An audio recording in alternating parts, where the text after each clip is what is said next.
Weekend Project. Hello, fellow wood chopperoos. The Big Chopperoo and Safety Dan here. Hey. On today's episode, I'm going to take an old bookcase and give it a makeover.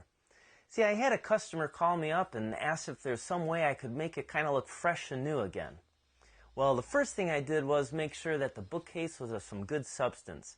I didn't want any chipcore or like camlock furniture going on. After seeing that it was a veneered core plywood and solid wood, well, I decided to give them some ideas. So, without further ado, here's how I gave an old bookcase a fresh new makeover. Okay, so this is the cabinet back here that I'm going to try and dress up. And let me show you some of the things I'm going to do to it. Now, to begin with, not sure if you can see this or not, but I'm going to put some baseboard down. And you can see there's a little void here, so I'm going to have to fill that in. The next thing that I'm going to do is work on the doors. I'm going to put some trim on the front of these doors, and I'm going to come back to this in just a second.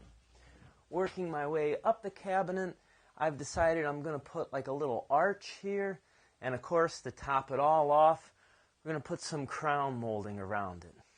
Now, let's look at those doors again for a second.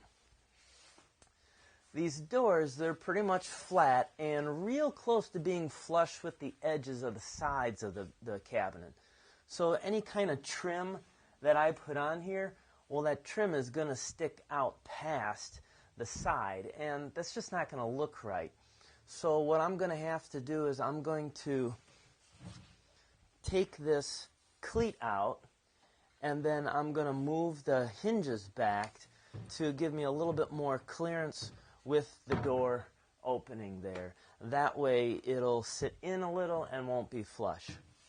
Okay, well, with that said, I've got my work cut out for me, so I better get started working on this right now. Okay, so I've got the cabinet laid down on its back. I'm going to start working on the baseboard that's going to go around, and I'm going to fill this in, but you'll notice that there's a step here. It's not flat. So the first thing I want to do is take a saw, and I'm going to notch that. Okay.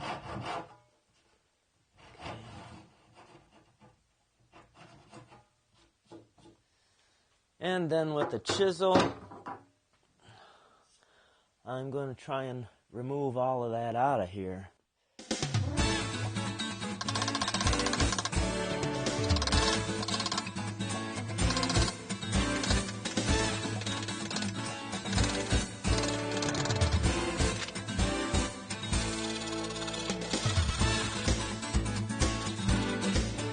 Okay, I'm going to do the same thing to the other side now, and then I'll put in a filler piece.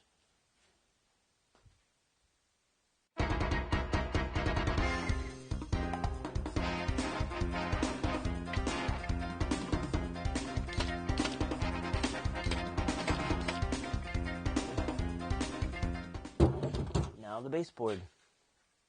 Okay, so here is the baseboard for will be the front piece, and I've already cut the 45s on both ends, and I'll put that on now. I put a little glue down, and now I'll just nail it.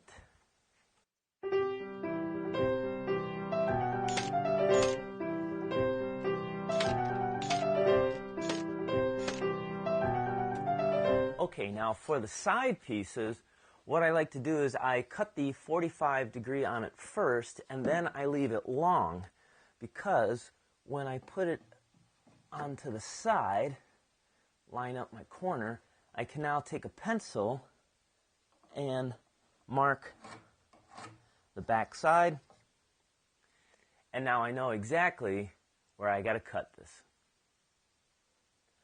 Baseboard's all done.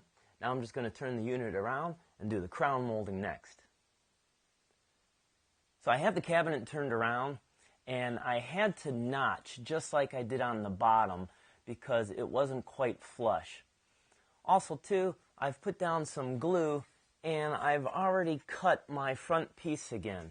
Now, when I get into this crown molding, that's going to be a separate video because there's a whole bunch of details and steps to it. But for the most part, I'm doing the same procedure that I did at the bottom. I cut the long one first, then I do the sides, and then cut it off flush to the back.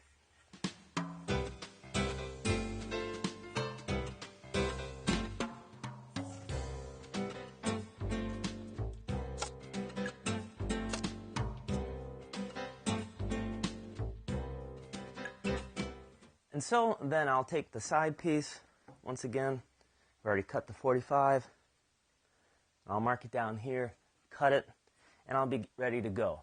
But you can see that this is kind of flimsy, and I'm not going to rely on just that little bit of glue and nails to hold this in place over the years. So when I get these other two pieces on, I'll show you my little tip for making that a little bit more secure. This cabinet's already looking better from the baseboard and the crown molding. But remember I said I was going to do one more thing to make that crown molding a little bit more secure? Well, let me turn it around and show you what I'm doing. Okay, what I'm going to do is, because I have this little bit of ledge here, this wall, I cut a bunch of these little blocks. They're just 45 degrees cut on the miter saw, and I'll put some glue and drop these in all the way around this, and when that dries, it's really going to make this thing rock solid. So I've already cut this board to length. And then next, I want to make the arch that's going to go on it. Let me show you how I do that. So to draw my arch on this, what I've done is I've placed a couple of nails in it. I found the center of the board, and I also marked down where I want the arch to go up to. Then with a thin strip of wood, I'll place this in here, and I'll just bow the wood as it pivots on these nails, and I'll bring it up to where my pencil line is and simply trace my arch.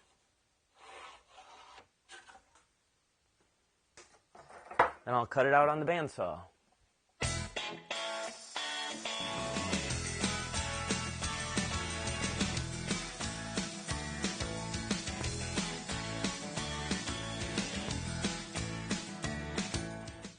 I'll use a spoke shave to clean up any of the rough edges left behind from the bandsaw.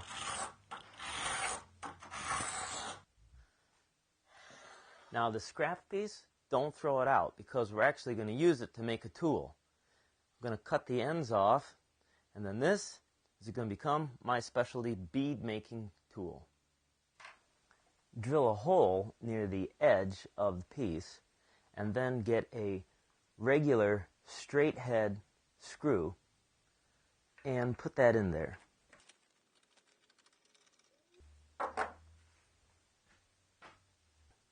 Now at the slot going against the wood, that's actually going to kind of cut the fibers.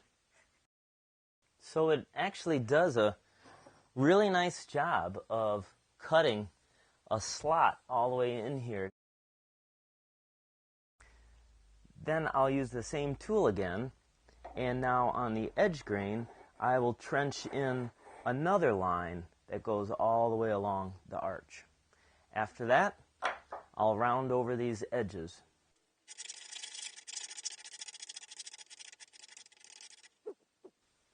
And when it's done, you have a nice looking bead detail going all the way around the arch. With the bead detail all done, it was just a matter of putting some glue on and nailing it in place. Now I'm going to start working on the doors. Okay, so here's what I'm going to do for the doors. The doors are just a couple of flat panel slabs, and what I've done is I've ripped down some 1/4-inch oak, and I'm now just kind of gluing and nailing this on to give it like a stile and rail look to it.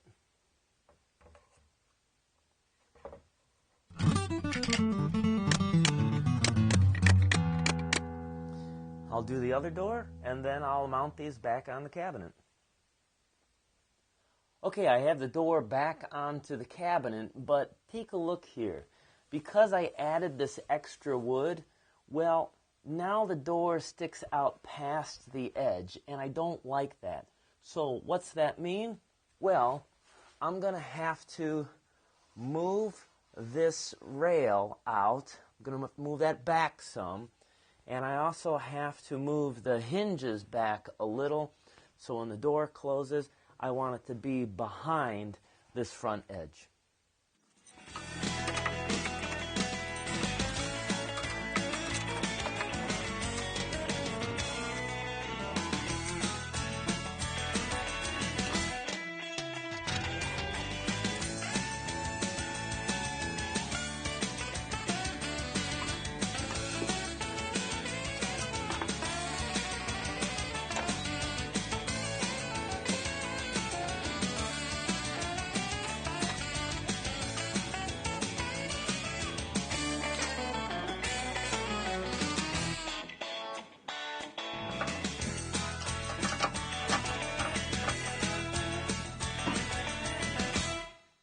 Okay, there you are.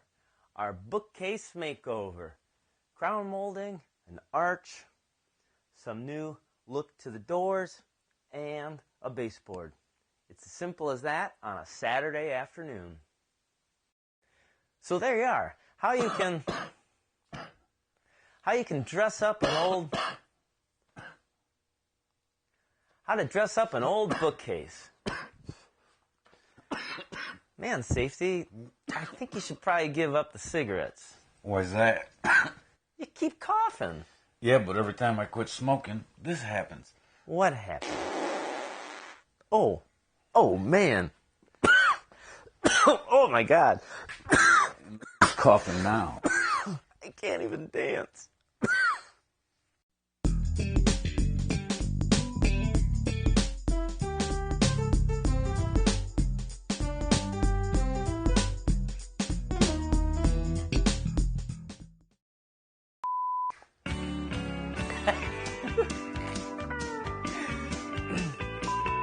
Oh, man. Here, look who's coughing now. Oh, I forgot to cough. No. All right, let's try it again. All right, here we go. Such a dumb script. I tell you, this is like... Are you good with that? Yeah. Did you smile at the camera at the end? You want to do it one more time just to find out, or? I was really trying to fart, too.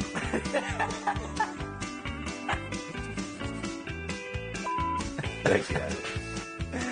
Cool. Some of the dumbest stuff. Okay. That's pretty good.